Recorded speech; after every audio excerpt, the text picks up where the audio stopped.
The boys were all gone by that point, so it was just my mama and my daddy and me. And my daddy had a massive heart attack. And for a long time, we thought we were going to lose him. Now, he pulled through, but he couldn't work. And it went on and on. I can still remember the day we lost our family station wagon. I remember how my mama used to tuck me into bed at night. She'd give me a kiss. She'd walk out of the room and close the door, and I always knew what was coming next.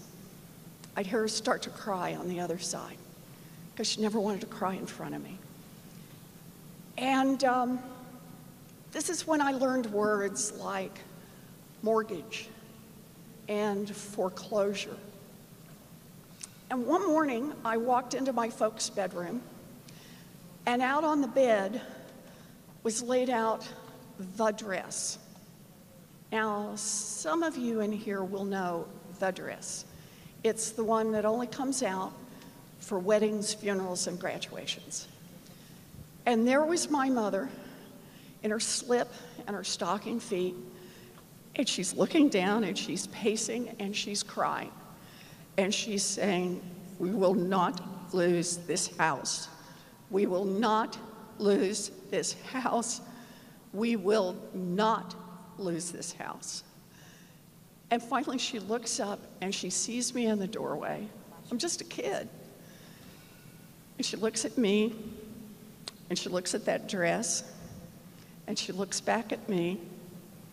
She's 50 years old. She has never worked outside the home and she is terrified. But she takes one more look at me, wipes her face, pulls that dress on, puts on her high heels, and walks to the Sears and gets a full-time minimum wage job. That minimum wage job saved our house and it saved our family. So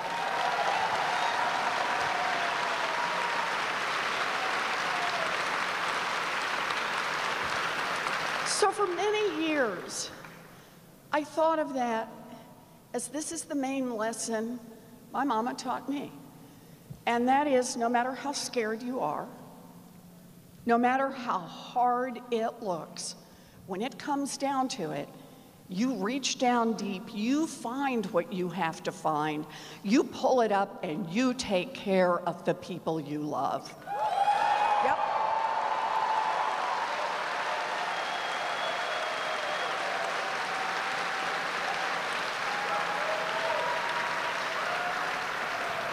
And it was years later before I came to understand that wasn't just what my mama taught me. That's what millions of people across this country do every day. No matter how hard it looks, no matter how scared they are, they reach down deep, they find what they have to find, and they take care of the people they love. That's who we are.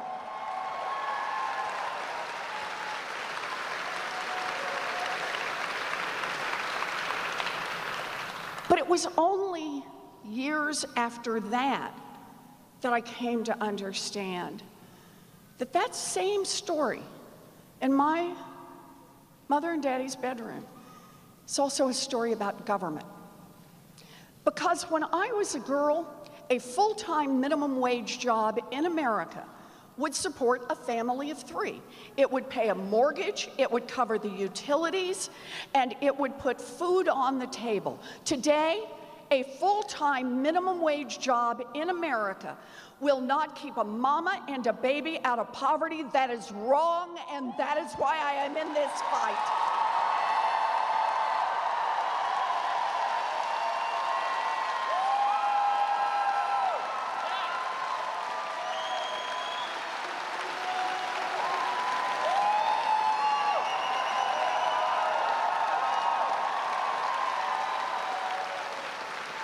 Understand this, that difference is not a difference that just happened over time. It's a difference in who government works for. When I was a girl, the question asked in Washington about the minimum wage is, what does it take a family of 3 to survive? What does it take a family of 3 to get a toehold in America's middle class? What does it take a family of 3 to have something solid that they can build from? Well, today, the question asked in Washington is, where do we set the minimum wage to maximize the profits of giant corporations? I don't want